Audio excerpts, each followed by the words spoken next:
Nih, kayak ini teman-teman, apa namanya, materi yang akan kita bahas hari ini tentang graf pohon dan algoritma Dijkstra. Algoritma Dijkstra ini biasanya dipakai untuk mencari pohon perentang minimum atau rute terpendek ya, atau path terpendek. Nah, sebelum ke sana, kita bahas dulu yang namanya graf pohon. Apa itu graf pohon? Sebuah graf G disebut sebagai graf pohon jika G itu terhubung dan tidak memuat cycle. Jadi nggak ada cycle di dalamnya. Maksudnya terhubung itu seperti apa? Ya, mungkin saya kasih contoh di coret-coretan. Nah, oke. Jadi, hari ini kita akan bahas tentang graf pohon dan algoritma Dijkstra. Ya. Jadi graf pohon itu adalah graf yang tidak memuat cycle dan terhubung. Ya, terhubung dan tidak memuat cycle. Tidak memuat cycle. Nah, contohnya seperti apa? Misalnya gini, yang dimaksud terhubung itu tidak ada vertex yang terasing. Jadi misalnya gini. Nah, ini kan nggak ada vertex yang terasing. Vertex terasing itu kayak gini. Nah, ini. Atau apa namanya? Ada graf lain yang terpisah gitu. Jadi nggak ada edge yang menghubungkan antara subgraf yang satu dengan subgraf yang lain. Nah, seperti ini juga termasuk bukan pohon ya, karena dia tidak terhubung. Dan ini tidak memuat cycle tapi tidak terhubung, berarti ini bukan pohon. Ini bukan. Terus kemudian misalnya seperti ini. Nah, ini juga bukan pohon. Dia terhubung tapi memuat cycle. Cycle ini yang terhubung melingkar ini ya, cycle. Jadi ini juga bukan. Nah, kalau yang disebut sebagai pohon ya seperti pohon bentuknya sebenarnya kalau kita gambarkan. Jadi dia ada batang sama rantingnya gitulah ya. Kayak gini misalnya. Yang apa namanya? Yang umum ya. Nah, kayak gini ini namanya berarti pohon. Nah, kalau misalnya di modul tadi, nah, mana sih? Ya, ini. Maka yang A ini pohon bukan ya, kira-kira? Seperti ini pohon bukan? Bukan. Bukan ya, kenapa bukan? Karena grafnya terpisah. Ya, ini kan terpisah ya. Yang sebelah sini itu tidak gabung dengan yang segitiga ini. Segitiga ini. Jadi kalau misalnya ini digeser gitu aja ya, ini terpisah. Kalau yang ini, apakah pohon? Pohon nggak ya ini? Yang B. Tidak. Bukan ya Mas ya. Kenapa bukan? Kalau yang B. Untuk cycle. Nah, ini ada cycle-nya ya, yang seperti ini. Meskipun kelihatannya bukan cycle ya, tapi ini cycle. Kalau misalnya tak geser ke sana ini jadi cycle. Jadi ada cycle-nya sehingga bukan pohon. Nah, yang ini jelas pohon ya, karena dia terhubung dan tidak memuat cycle. Jadi ini yang kita sebut sebagai pohon, contoh dari pohon. Oke, nanti kita akan bahas tentang pohon perentang minimum. Itu adalah pohon yang mempunyai apa namanya, yang merentang sebuah graf ya. Oh ya, pohon yang merentang sebuah graf itu apa gitu ya. Jadi ini nanti juga akan dibahas di teori graf secara detail, pohon perentang minimum dengan algoritma yang berbeda. Jadi misalnya saya punya graf yang bentuknya seperti ini. Graf yang ini misalnya. Ini bukan pohon ya, karena memuat cycle. Tapi kita bisa membuat pohon dari graf B ini. Nah, ini A, B, C, D. Di gampangannya adalah pohon yang memuat semua vertex. Itu kita sebut sebagai pohon perentang. Ya. Jadi misalnya saya bikinnya, oke ya, nah, inilah. Nah, ini misalnya. Ya, dari sini ya. Anggaplah ini E1, ini E2, ini E3, ini E4, ini E5, ini E6, E7, E8. Ya.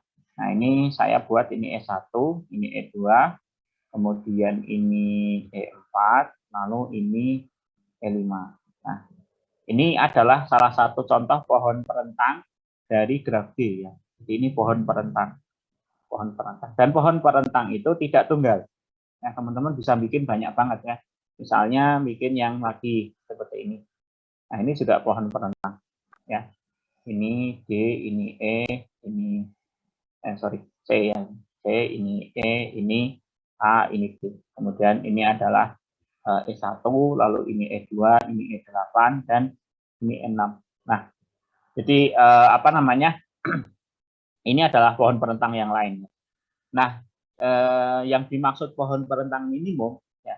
Jadi pohon perentang minimum itu adalah pohon perentang minimum.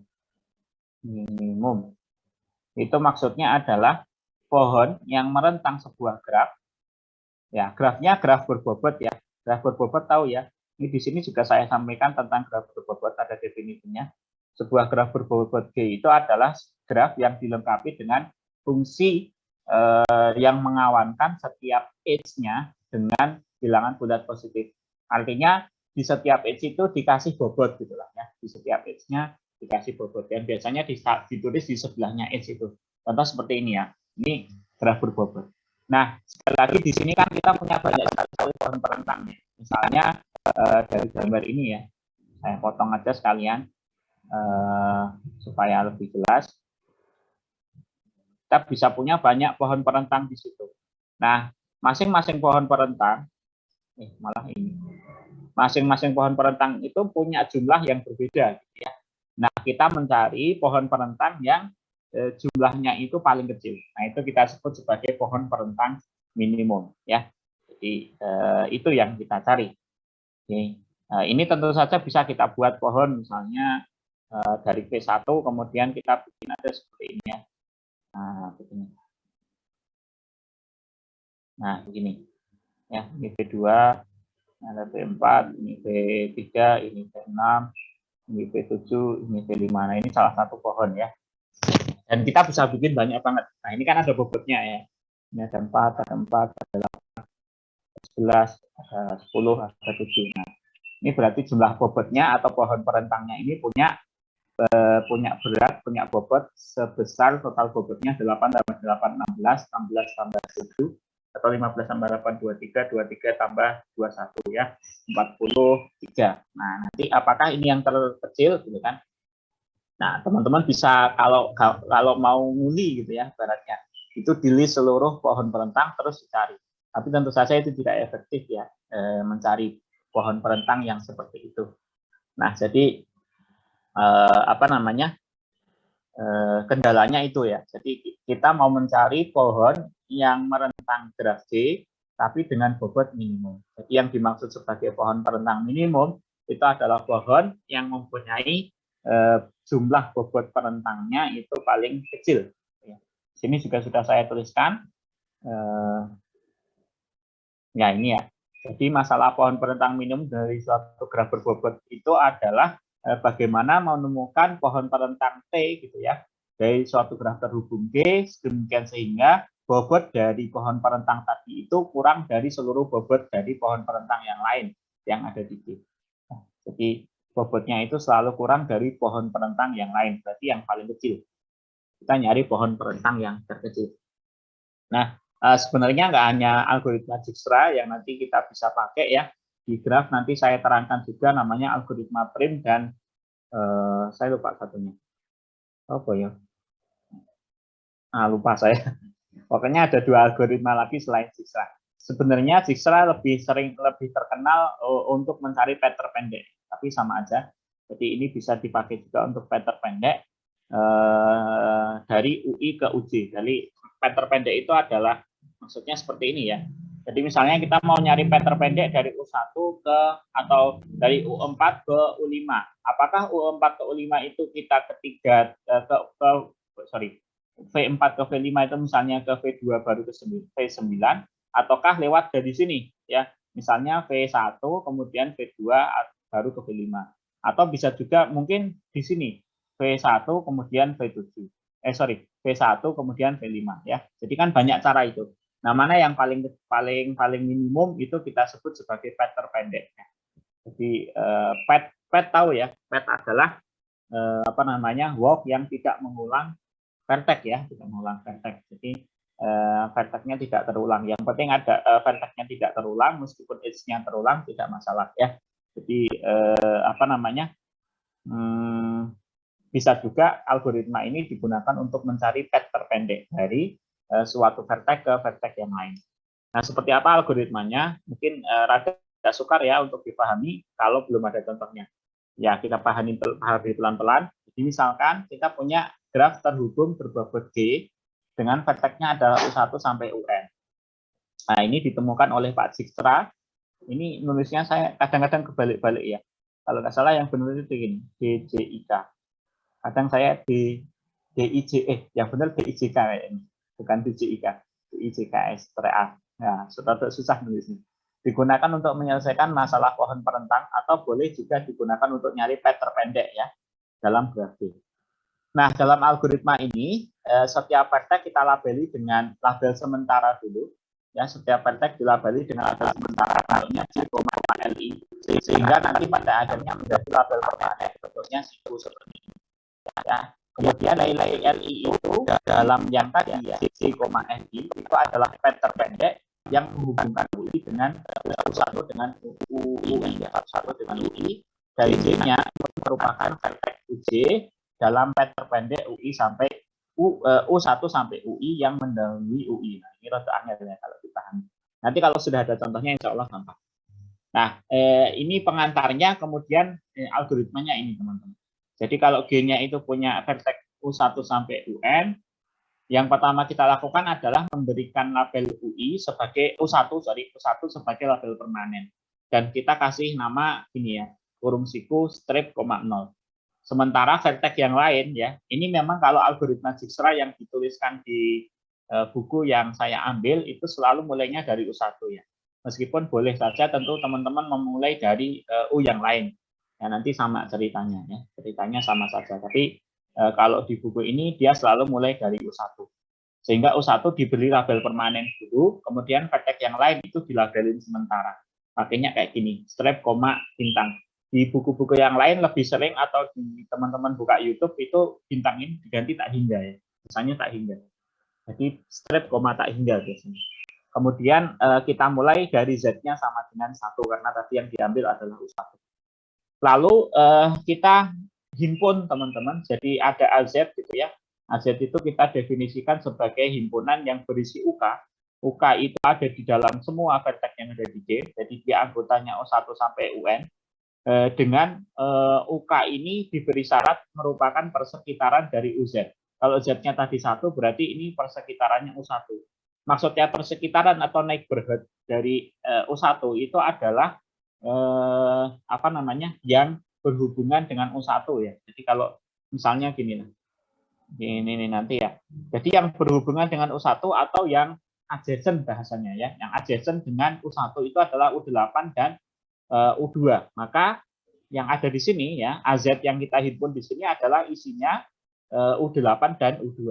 Jadi himpunan ini isinya adalah U8 dan U2. A1 itu berarti isinya A8 dan U8 dan U2 gitu ya. Jadi yang adjacent dengan UK ya. Kalau dengan UZ ya. Jadi UK adalah anggotanya vertex G yang adjacent dengan UZ. Z-nya kita mulai dari 1. Nanti ini berulang ya di iterasi. Nah, kemudian UK itu adalah label sementara. Nah, ini yang pokok. Kemudian untuk setiap UK yang ada di dalam AZ, kita bandingkan length itu ya, maksudnya L ini adalah length atau total ya, total dari UK dengan total dari UZ ditambahkan bobot dari UZ ke UK. Ya, W di sini adalah bobot. Jika ketika kita bandingkan antara UZ plus bobot dari UZ ke UK itu lebih besar dari bobotnya UK, ya UZ ditambahkan dengan jadi bobotnya UZ ke belakang ya, tentu saja ini UZ-nya kan nggak harus U1 ya, nanti bisa diiterasi terus. Nah, kalau dia lebih besar, maka label UK-nya tidak berubah. Tapi kalau dia lebih kecil, maka kita update UK-nya sebagai label sementara, gitu ya. Nanti kalau sudah praktek, insya Allah paham. Jadi intinya kalau lebih besar berarti UK-nya tidak berubah, maksudnya label sementaranya tetap. Tapi kalau kurang dari berarti label sementaranya berubah. Kita update gitu ya. Kemudian kita set atau kita himpun T gitu ya. Dia adalah UJ di dalam semua vertex G, di mana label pada UJ adalah label sementara. Nah, kita pilih UR di dalam T demikian sehingga panjangnya dia itu yang minimum. Ya. Lalu kita ganti label UR menjadi permanen dan kalau semuanya sudah permanen, maka kita kembali lagi ke step 2A. Step 2A adalah yang ini lagi, yang seperti ini. Jadi kalau sudah ada yang permanen, maka kita balik lagi ke step 2A. Sudah ada permanen, balik lagi ke 2A sampai seluruh vertex itu jadi permanen. Baik, langsung praktek saja ya, supaya tidak terlalu bingung teman-teman. Jadi biasanya kalau di buku-buku atau di modul-modul atau bahkan di YouTube, itu biasanya dibuat tabel seperti ini, teman-teman. Jadi satu baris tabel ini itu menandakan iterasi ya. Jadi ini iterasi pertama, nanti baris kedua iterasi kedua, baris ketiga iterasi ketiga, seterusnya sampai berakhir iterasinya rampung ya. Kemudian change yang di sini itu adalah label di mana dia yang dirubah dari label sementara. Jadi kita anggap U1 sampai U8 ini semuanya label sementara ya. Yang di sini U1 ini berarti ini label permanennya ya. Jadi kita rubah change yang di sini maksudnya adalah perubahan dari yang awalnya label sementara menjadi label permanen. Jadi yang pertama ini berarti yang dilabelin permanen adalah U1 ya, seperti yang tadi di algoritma. Kemudian jadi ini setiap satu garis ini menandakan satu kali iterasi sampai balik lagi ke 2A tadi ya, algoritma yang 2A. Saya kira seperti itu saja, cuman untuk prakteknya kita pelan-pelan baca di sini. Jadi ini saya kopas saja, saya potong, kita gunakan algoritmanya ya, kopas. Saya bawa ke sini. Nggak mau. Oh, nggak mau muncul.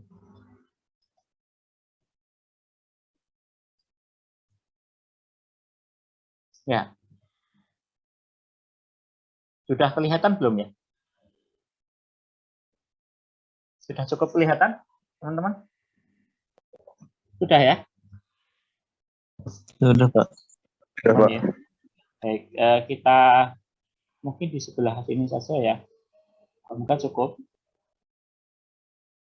Di sini ada U1, U2, U3, U4, U5, U6, U7, U8, dan di sini adalah perubahannya. Kita garis saja.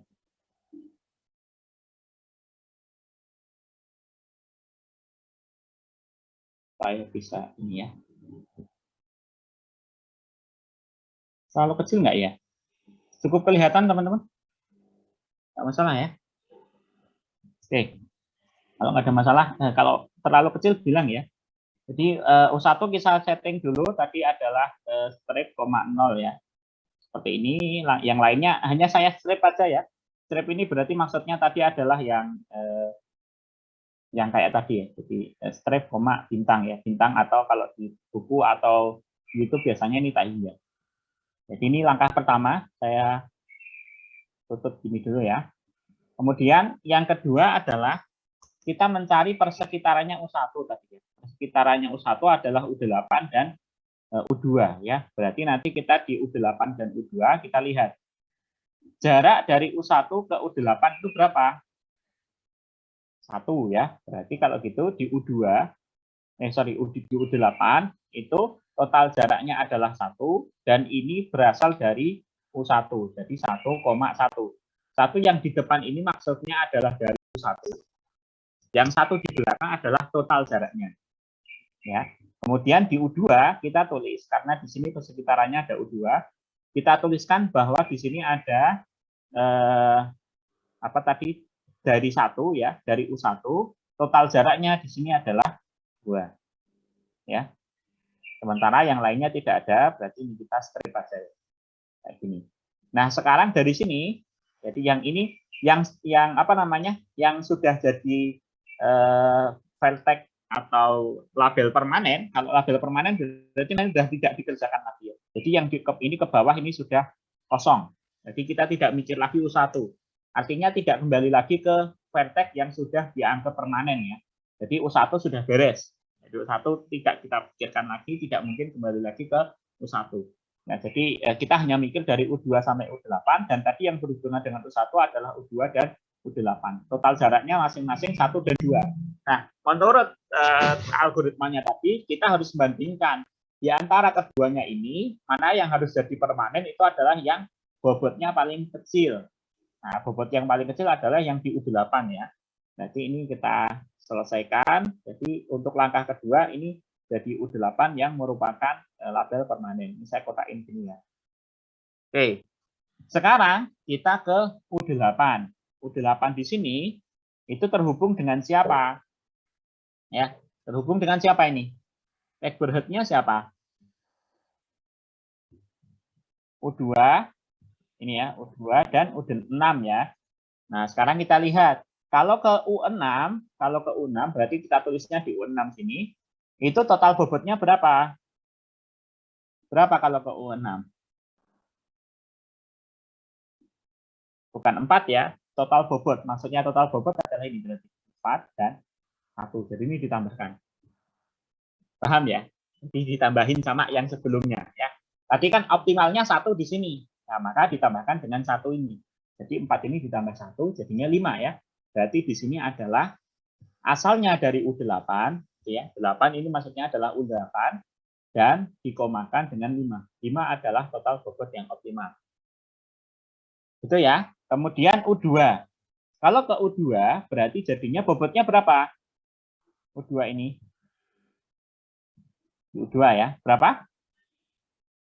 1 dengan 4. Harusnya 5 ya. Paham ya? 5. Cuman ini 5 itu lebih besar dari 2. Katanya tadi kalau lebih besar yang tadi. Jadi ini agak berubah ya. Labelnya juga bersama-sama tidak berubah. Kenapa karena yang tadi yang dari U8 itu hasilnya 5. Lebih besar. Paham ya teman-teman ya? Jadi sudah, ini 1,2. Tidak ditulis sebagai 8,5 ya. Ditulisnya tetap 1,2. Ya, selesai. Berarti ini sampai ke sini gitu ya. Nah, sekarang kita pilih di antara ini dengan yang ini. Yang lainnya kan kosong ya. Oh ya, kemudian ini berarti sudah tidak dikerjakan lagi. Ini ke bawah kosong. Nah, ini yang kecil mana gitu kan? Dipilih yang kecil. Oh, 1,2. Itu di U2. Berarti ini ditulis U2. Paham ya, teman-teman ya? Oke, sudah. Ini kita selesai di sini. Ini rampung gitu ya. Oh, berarti sekarang tabel sementaranya adalah U2. Kita lihat di U2. Nah, U2 terhubung dengan siapa? U2 terhubung dengan U8 dan U3. Tapi U8 sudah ada, sudah merupakan permanen. Permanen nggak boleh diutak-atik lagi. Berarti kita tidak ke U8. Ya, kita langsung hanya ke U3. Gitu ya. Oke, kita pilih U3-nya berarti berapa? Optimalnya tadi adalah 2 dari U1 ke U2 ya. Yang ini kita keep di sini ya. Berarti 2 ditambah 2. Jadi U3 di sini ditulisnya apa? Gitu ya. Ini asalnya adalah U2, total bobotnya adalah 4. Paham ya teman-teman ya? Nanti ya. Kemudian nggak ada lagi, sudah hanya itu yang dari U2. Maka yang U6 kita tulis lagi. 8. Ya, ditulis lagi. Oke, ini nggak ada lagi. Ini kita cari yang optimal mana? Oh, U3. Berarti yang ini. Ya, berarti ini kita ke U3. Paham ya teman-teman ya? Nggak ada masalah ya? Oke, kita lanjut. Berarti yang ini sudah fix ya. Kita lanjut ke U3. U3 ini ada siapa saja? Ya, tentu saja nggak boleh balik lagi ke U2 karena U2 sudah permanen. Ya, jadi kita hanya bisa ke U7 yang ini dan U4. Ya, kita lihat di U7 dan U4. Mana nih? U7 dan U4. U7-nya diisi berapa? Ya ini udah nggak di ini ya, nggak dihitung ya. U7 dan U4. Ayo U4 berarti diisi apa? Berapa teman-teman? U4. Paham nggak ya? U4 diisi apa? Di sini. 7. Nah, berarti dari U berapa, Mas? Ini tadi optimalnya 3, berarti 3,7 ya. Paham ya, teman-teman ya? Terus U5 tidak ada, adanya U7. U7 berapa? U7 berarti 4 juga ditambah 3 ya. Berarti di sini ditulis juga dari 3,7. Ini ditulis ulang karena nggak ada yang belum terpilih ya. Nih, yang ini nggak ada. Oke, sekarang kita pilih lagi. Ini yang optimal yang mana gitu kan? Oh, yang 5. Dilihatnya yang belakang ya teman-teman ya, karena total jaraknya yang belakang. Oh, berarti U6 sekarang. Ya. Oh, U6. Jadi ini U6 sudah permanen ya. Ya. U6 kemana? Dia bisa ke U7, bisa ke U5 ya. Berarti kita lihat di U7 dan U5 ya. Berarti U5-nya nanti sama 3,7 ya. Kemudian U5, U5-nya berapa? U5 itu di sini. Tadi optimalnya untuk sampai ke U6, lihat di U6. Itu optimalnya 5. 5 ditambah 3. Oh, berarti 8. Berarti di U5 itu adalah berapa? Dari U6,8 ya. Benar ya? Jadi 1 tambah 4 tambah 5 tambah 3. Nah, terus ini sudah tidak dikerjakan. U7. U7 itu yang ini. Berarti 1, 4, 2, 7. 7 juga. Boleh ditulis 6,7 atau tetap 3,7 karena sama ya. Jadi kita lihat kalau sama tadi ganti apa enggak ya? Sebentar. Error untuk lali. Kalau sama harus diganti profit tetap. Kalau lebih dari sama dengan tidak berubah. Oke. Jadi kalau lebih dari sama dengan tidak berubah ya. Sama dengan berarti masuk yang tidak berubah. Berarti ini tidak berubah. 3,7 ya. Tetap. Oke. Nah, sudah ya. Sekarang kita tentukan mana ini yang dipilih gitu ya. Pak, ini ada 2 yang sama. Bebas milihnya ya. Saya ambil U4 saja. Nggak apa-apa. Mau yang ini sama. Bebas nggak apa-apa. Terus kita pilih berarti ini U4. Sekarang kita ke U4. U4 itu yang ini. Nah, U4 tidak boleh ke U3, dia hanya bisa ke U7 dan U5 yang belum dipikirkan. Ya. Kalau ke U7 berapa? Kalau ke U7 berarti kita punya tadi optimalnya 2 tambah 2 tambah 3 itu sudah 7, tambah 2 berarti 9 ya. Berarti 4,9. Cuman masalahnya tadi dari U7 itu sudah 3,7. 3,7 itu kan kurang dari 4,9 ya. 9 kan lebih banyak dari suratnya. Ya. Tinggal terus kemudian yang ini 5. Kalau 5 gimana? 2 tambah 2 tambah 3 tadi optimalnya 7 tambah 2 9. Oh, lebih besar dari 8. Berarti ditulis sama lagi. 6,8. Nah, kita pilih, dipilihnya berarti yang ini kan. U7. Dan otomatis ini nanti 6,8 itu yang dipilih adalah U5. Nah, selesai teman-teman. U5. Nah, seperti ini. Semoga cukup paham ya. Jadi begitu algoritmanya. Nah, lalu kalau misalnya Pak, saya mau menggambarkan bobot terpendeknya pohon perentang minimumnya siapa gitu ya. Nah, teman-teman bisa lihat dengan back step ya, proses. Jadi diurutkan dari belakang. Ini kan berarti yang optimal nanti U5 itu adalah dengan U6 ya. Jadi U5 ini itu dihubungkan dengan U6. Oke, berarti nanti yang ini kalau mau menghubungkan U5 dengan U6 itu yang mana? U5, U6. Ini U6 ya. Benar ya? U6 dengan U5. Yang ini. Nih, gitu ya. Terus balik lagi. U4 itu dengan mana? U4 optimalnya di mana? Ini, U3. U4 dengan U3. U4, U3. Oh, ini. Paham ya teman-teman ya? Cara buatnya ya. Kemudian U6, kita lihat U6 dengan U5 ya. U8. Benar nggak? U6 dengan U8 ya. U6 dengan U8. Ini U6, U8-nya ya. Tambah gitu. Terus kemudian ada U3. U3 itu berarti dengan U2 ya. U3 dengan U2. Ini. Lalu kemudian ada U2 dengan U1 ya. U2 dengan U1. Yang ini berarti ada lagi U8 dengan U1 juga ya. U8 dengan U1. U7-nya mana tadi? Malah kelupaan ya. U7-nya kelupaan, sorry. U7 itu dengan U3 ya. U7 dengan U3. Oh, berarti sini. Nah, yang saya kuning-kuning ini adalah pohon perentang minimumnya ya, teman-teman ya. Inilah pohon perentang minimum dengan bobot minimumnya. Di bobot minimumnya siapa? Bobot minimumnya adalah totalnya berarti 1 tambah 2 tambah 4 tambah 2 tambah 3 tambah 3 tambah 3 ya. Berapa ini bobotnya? 7, 10 tambah 18 ya. Jadi bobot dari pohon perentang minimum untuk gelas ini adalah gitu. Cukup paham kan? Sudah lumayan kan? Sudah paham kan? Ada yang mau bertanya? Jadi saya kira prosesnya ya Mas Anas, gimana Mas Anas? Pas dari U8 terus U2, nah itu U2-nya kok ditulis 1,2 gimana Bapak? Saya kok belum paham tadi. Ini, yang ini ke sini.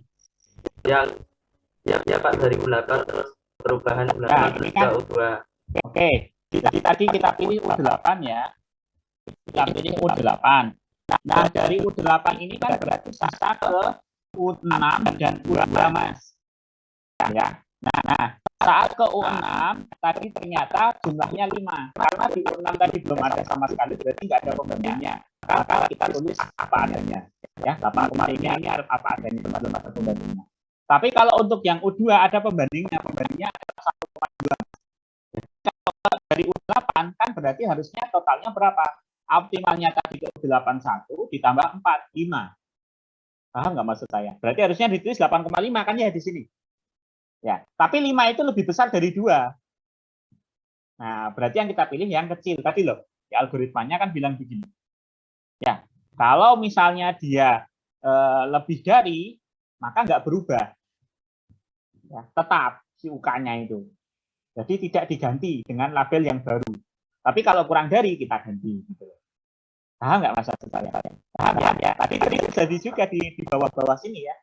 Jadi kalau dia itu kurang dari, maka diganti. Tapi kalau yang baru itu ternyata lebih dari atau sama, ya, maka tetap.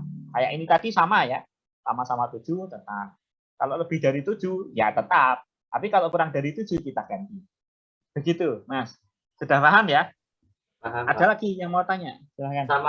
Sama itu Pak. Nah, Pas dari U3 terus perubahannya ke 6 lah, itu bukannya yang apa persekitarannya dari U3 itu cuma U4 sama U7 aja Pak, yang U6 ya.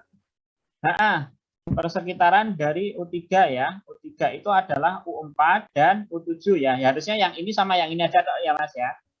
Ya kan? Berarti harusnya yang ini sama ini yang terisi. Cuman masalahnya yang 8,5 di U6 ini itu sampai di sini belum diapa-apakan Mas. Nah, makanya ditulis lagi. Ya, yang belum dilabelin itu berarti kita proses lagi. Karena dia nggak ada pembandingnya, ya udah ditulisnya sama gitu loh. Paham ya? Gitu ya. Ada yang mau tanya lagi? Enggak? Gitu Mas, paham ya Mas Ana ya? Ya, Jadi paham, karena Pak. ini kenapa 8,5 ditulis lagi? Karena di atas belum jadi label permanen. Artinya harus diproses lagi. Kan semuanya harus permanen dulu supaya tidak diproses. Tidak diproses ini yang tak kasih tanah ke bawah ini. Nah, jadinya 8,5 tetap kita tulis lagi. Nah, sehingga yang diproses ada 3. Gitu. Ya, ada yang tanya lagi? Ini algoritma Dijkstra ini banget ya, apa namanya? Banyak banget sebenarnya teman-teman kalau masih ada yang bingung. Cuma nanti setiap orang cara buatnya beda-beda. Ada yang cuma dibuat seperti ini ya, persis begini terus nanti atasnya dicoret-coret gitu.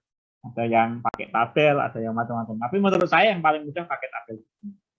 Dan kalau teman-teman hanya memahami saja dari tulisan ini tanpa praktek, ya, dari sini tanpa praktek, susah ya. Oke, kalau nggak ada yang ditanyakan, kita kasih contoh satu lagi supaya teman-teman lebih mantap gitu ya.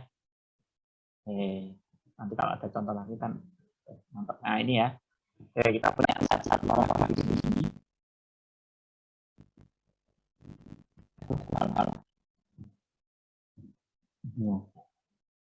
Tak potong ya, kita kerjakan bersama-sama. Copy.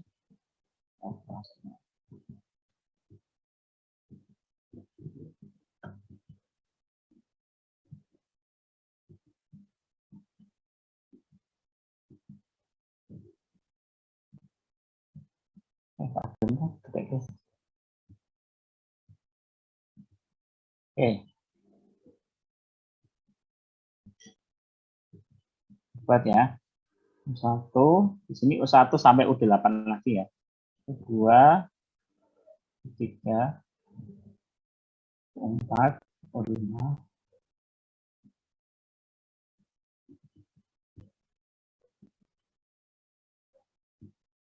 Ini perubahannya ya.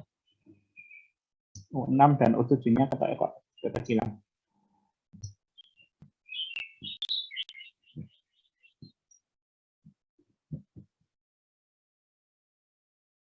Muat ya. U8. Ini yang perubahannya ya.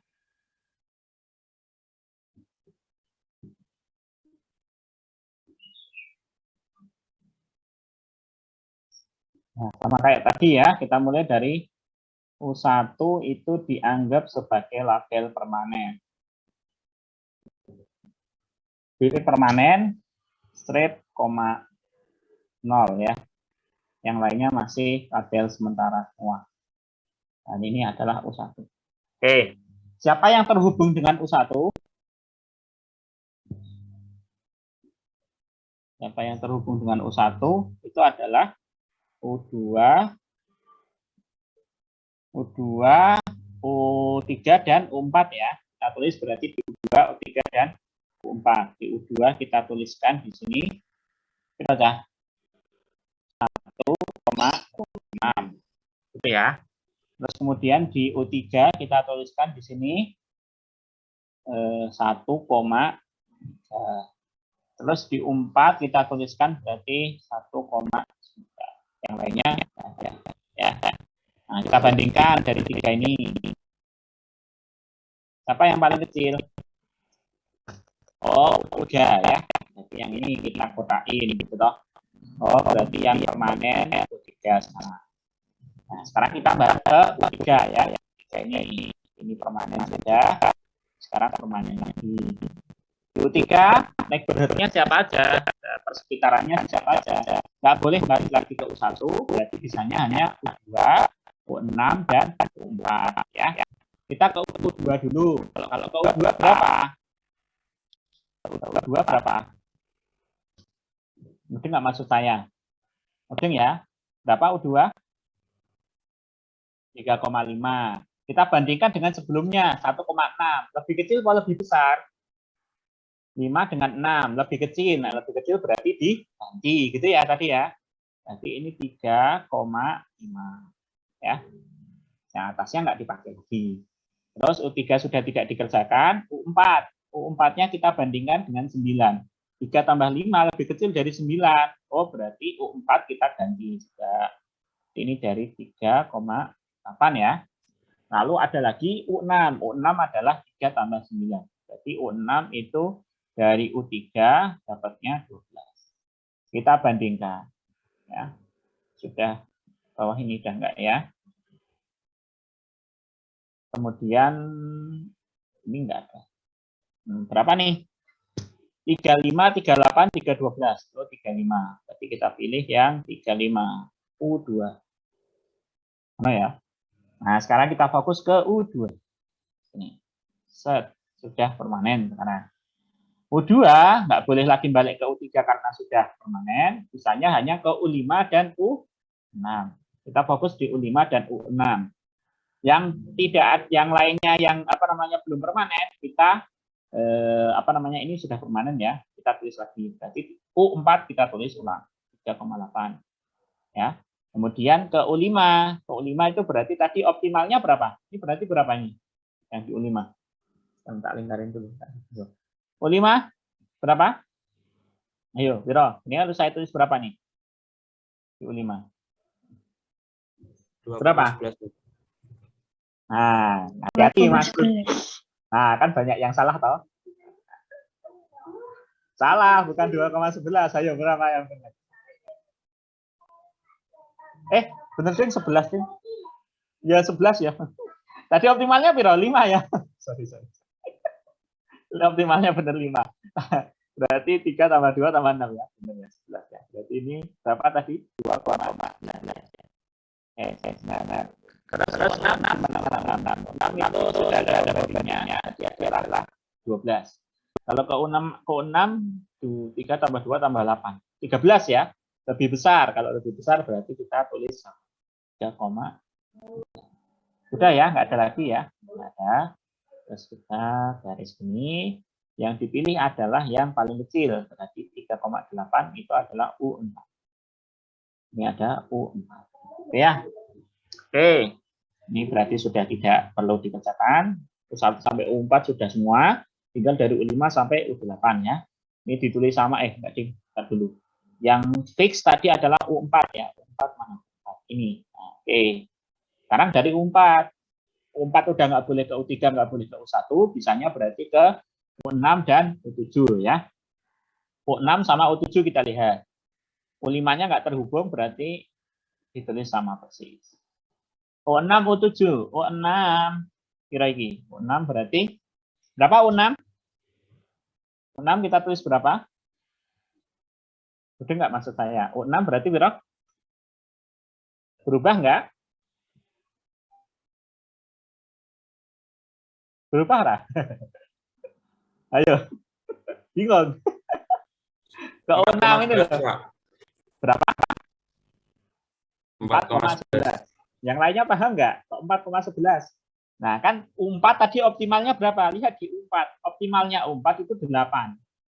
Ya, 8 tambah 3. Oh, 11. Karena lebih kecil dari 12, berarti ditulis. Benar loh? Ya. Simpel saja. Benar kok ya. 4,11. Nah ya. U7 nggak ada, berarti ini pasti optimalnya ya. Pasti yang optimal. Berarti ditulis pasti. Jadi dari U4 tadi optimalnya 8 tambah 7, 15. Berarti di sini adalah dari 4,5. Ya, ini enggak ada. Ini yang kita pilih berarti, Pak ini sama-sama 11. Boleh dipilih salah satu. Bebas saja ya. Saya ke U5 aja ya. Oke, tulis U5. Ya, sekarang U5. Kita ke U5 ya. U5 mana U5? Di sini ya. U5 itu terhubung dengan U6 dan U8 ya. Oke, kita ke U6. Kalau ke U6 berapa? U5-nya tadi optimalnya 11. Berarti 11 tambah 4. Ya, 15 ya. 15. Padahal U6 optimalnya tadi 11. Oke, berarti tetap ya. 4,11. Lalu selain ke U6, dia ke U8. Kalau U8 belum ada temennya. Ya. Belum ada musuhnya. Karena tadi U8 kosong ya. Berarti tetap kita tuliskan berapapun itu nilainya. Berarti 11 dengan 9 ya. Benar nggak? Kira tadi. Optimalnya tadi U5 berapa? U5 itu 11 ya. Jadi 11 dengan 9. 20 ya. Berarti U8 itu dapatnya dari U5. Totalnya 20. Ini nggak ada lawannya, nggak ada musuhnya. Yang U7 berarti tulis sama. 4,15. Sekarang kita bandingkan. Enggak. Itu ya. Berapa nih? Yang terkecil. Paling kecilnya berapa? 11 ya. Berarti U6 kita pilih. Set. Ini U6. Nah, gampang saja. Kadang-kadang kita gampang. Simpel ya. Yang penting teliti aja. Ya, U6 sudah kotain gitu loh. Yes. Nah, U6 sekarang U6 adalah ke U7 dan U8. Nah, kita ke U8 dulu. U8 optimalnya dari U6 11. 11 tambah 6 itu 17. 17 kita bandingkan dengan 20. Oh, lebih kecil. Nanti kita ganti. Ini berarti tulis 6,17. Nah, U7. U7 tadi 15, kita bandingkan dengan kalau dari U6. U6 11 optimalnya, tambah 5, 16. Lebih besar. Berarti sama. Mana ya? Guru-guru aja. Gampang kan ya? Gampang. Yang penting teliti aja. Karena kalau teman-teman salah di sini, itu sampai bubar ya. Karena ini iteratif gitu ya. Apa namanya? Iterasi. Jadi kalau salah di awal itu wis merubah segalanya ya. Salah seterusnya. Jadi yang teliti ya. Perlu latihan. Kalau hanya melihat gini itu kita gampang. Hanya kalau teman-teman udah nyoba nemu kesulitannya. Karena kemarin saya pertama kali nyoba itu juga salah. Kok ora podo karo modul gitu ya. Jadi saya nyoba yang ini tuh salah. Kok salah ya gitu. Pertama kali nyoba. Ternyata gitu. Jadi perlu teman-teman perlu nyoba ya. Kalau nggak nyoba ya nggak nemu nanti. Oke, dari U6 tadi sudah kita pilih yang kecil ya. Ini 15. Berarti ini adalah U7, kemudian ini hampir urut nih. U1, U2, U3 gitu ya. Udah selesai, tinggal yang terakhir. Ini nggak ada musuhnya. Mana dari U7 ada musuhnya, Dek. Dari U7 itu ada. U7 ke U8 itu adalah 7. Tapi 7 tambah 15 itu 22. 22 lebih dari 17 jadi tetap ya. Ini U8. Oke, begitu teman-teman. Nah, jadi oh ya yang ini sekalian. Nah, jadi sekarang kita bisa gambar apa namanya? Optimalnya dia seperti apa gitu ya. U8 apa namanya? Optimalnya dengan U6, U8 dengan U6. Jadi ini yang kita garis. Terus U7 dengan U4, U7 dengan U4. Ya. Kemudian kita punya U6 dengan U4 juga. U6 dengan U4. Berarti ini. Kemudian ada U5 dengan U2. U5 dengan U2. Lalu kemudian ada U4 dengan U3. U4 dengan U3. Nah, U4 itu ini U3 sini ya. Itu terus kemudian ada U2 dengan ini tadi optimalnya U3. U2 dengan U3 sini ya. Lalu ada U3 dengan U1. Sudah ya.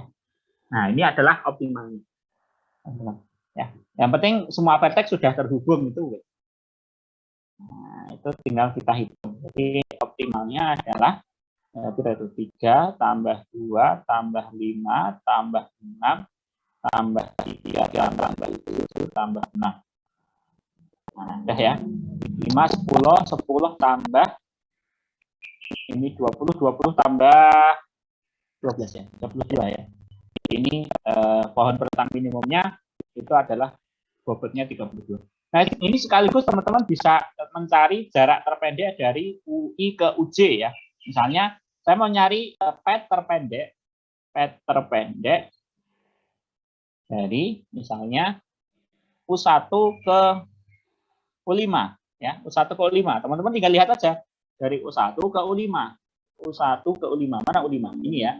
Oh, berarti ini. U1 ke U3 ke U2 ke U5. U1 ke U5 itu pet terpendeknya adalah U1 ke berapa tadi? U1, U3, U2, U5. U1 ke U3 ke U2 ke U5. Dan ini bobot terpendeknya atau bobot minimumnya itu adalah jumlah dewa ya. 3 tambah 2 tambah 6. 3 tambah 2 tambah 6. Jadi 11. Artinya kalau misalnya suatu ketika teman-teman pengen buat rincian kecil-kecilan gitu ya. Berapa jarak terpendek dari kota A ke kota Z misalnya ya. Nah, di sini ada kota-kota yang lain. Nah, maka itu bisa dipakai ya. Bisa kita gunakan. Jadi ini bisa kita cari jarak terpendek dari kota A ke seluruh kota yang lain. kota A ke kota B, kota A misalnya ini B ya, ini C, sini D, sini E, sini F, sini G, ini H gitu aja lah. Nah, jarak A ke kota H berapa yang pendek, paling pendek? Oh, berarti lewat sini nih. Set, ya. Jadi A ke D, kemudian ke E, kemudian ke G, kemudian ke H. Nah, ini aplikasinya begitu ya. Aplikasinya seperti itu. Gimana? Sudah cukup paham ya? Ini termasuk nanti untuk yang atas juga sama ya. Jadi kalau misalnya jarak terpendek dari U1 ke U4 berapa? Ya, berarti U1 itu harus ke U2, kemudian ke U3, lalu ke U4. Jaraknya berapa? 3 tambah 2 tambah 2 sisi. Ya. Dan ini bisa dilihat dari tabel juga, teman. Jadi kalau misalnya dari U1 ke U4 itu lihat U4-nya. U4-nya mana? U4. Totalnya adalah 7. Ya. Nah, jadi totalnya ini dilihat dari sini bisa. Ya, misalnya lihat U6 itu jarak terpendeknya berapa? Kalau dari U1 ya, kita mulainya dari U1. Kalau pengen mulainya dari U3 ya, ini tulis U3 saja. U3-nya kita mulai dari awalnya mulanya itu dari U3. Ini enggak masalah sebenarnya, sama aja nanti prosesnya sama. Nah, kalau misalnya pengen lihat U7 ya, U7 itu jarak terpendeknya berapa? Oh, U7 itu adalah berapa tadi ya? 7 ya. Nah, kalau mau lihat rutenya lah lihat di sini. U7 itu yang mana toh? Mana sih U7? Ini ya. U7 itu berarti kalau dari U1 ya U2, U3 sama begitu teman-teman. Paham ya? Tapi ini jarak terpendek sudut pandangnya dari U1 ya. Kalau sudut pandangnya dari U8 ya bisa berbeda ya. Paham nggak maksud saya ya? Mulainya kita dari U1. Jadi ini adalah kalau untuk ini khusus untuk yang U1 dengan UJ yang lain. Kalau mau nyari U2 berarti mulainya dari U2. Gitu ya. Paham nggak maksud saya ya? Cuman hasil dari sini itu adalah sudah merupakan pohon perentang minimumnya ya. Jadi pohon perentang minimumnya satu ini. Meskipun mungkin bisa nggak tunggal ya, bisa tunggal nggak tunggal, cuman kalau teman-teman tertariknya dengan misalnya U5 dengan U3 ya, U3 dengan U5. Nah, nggak mungkin optimalnya nggak gini ya. Ini kan kelihatannya berarti muter gini Pak. Ke U2, ke U1, ke U8, ke U6 ya kayaknya. U6 terus ke U5. Nah, enggak begitu. Ya. Jadi ini sudut pandangnya adalah U1. Kalau U1 ke UJ yang lain itu benar. Tapi kalau dari U yang berbeda dari bukan U1 itu nanti hasilnya beda lagi. Teman-teman perlu meriksa menggunakan algoritma jigsaw ini untuk U3 nah, itu ya. Tapi kalau pohon perentang minimumnya sudah ini. Hanya ini harusnya. Kecuali kalaupun ada harusnya itu bobotnya sama. Mungkin rutenya berbeda tapi bobotnya harus sama. Ya. Kalau bobotnya beda ya berarti bukan minimum dong. Ada yang lebih minimum kok gitu kan. Paham ya? Gimana? Ada yang mau tanya? Cukup jelas ya? Gampang toh? Dari sini keluar ini nanti ujian satu. Kita isi ya. Jadinya ya. Terus kemarin pilihan ganda ya. Tak lihat nilainya jelek-jelek. Mungkin karena kurang waktu ya. Teman-teman tuh kemarin pilihan ganda apa isi ya? Pilihan ganda, Pak. Pilihan ganda ya. Pilihan ganda. Ada minusnya, Pak, soalnya. Nggak berani ya. Nggak berani gambling. Ya, padahal ya nggak apa-apa. Ya, besok mungkin isi saja mungkin ya. Karena kalau yang ini kan kayak gini mau dipilihan ganda juga enak ya. Iya gitu kan. Lawali bikin soal malah. Kayak ini nanti ada ini, terus kemudian kayak kemarin fungsi pembangkit itu juga nggak worth it kalau buat pilihan gandanya. Kalau cuman kayak ngitung kombinasi 2 dari 5 gitu kan cepet ya, pilihan ganda masih oke lah. Tapi kalau yang sudah ngomongin fungsi pembangkit, ngomongin relasi rekurensi, nah itu ngitung pilihan gandanya berat. Eman-eman gitu ya kalau untuk hanya pilihan. Ya, jadi ini pertemuan terakhir kita, materinya mulai dari sebentar buka ya, karena matematika diskrit itu saya benar-benar ngikutin LPS yang saya buat ya. Saya benar-benar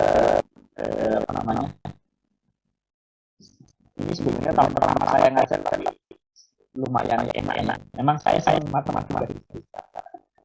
Saya senang hitung-hitungan apa namanya kombinasi. Jadi nanti teman-teman mulainya dari referensi. Paling 5 soal ada relasi referensi, fungsi pembangkit, inklusi eksklusi, tiga, kemudian grafnya ya Euler Hamilton paling satu dan algoritma sisa. Nanti 5 soal. Udah kelihatan kan dari relasi referensi mungkin bisa non homogen. Fungsi pembangkit itu yang kemarin, jadi menyelesaikan soal matematika diskrit atau kombinatorik dengan fungsi pembangkit itu. Kemudian inklusi eksklusi yang kemarin, contoh soalnya bisa yang jarak terpendek atau yang itu ya, apa namanya, solusi bulat non negatif, Barren-Starr theorem itu.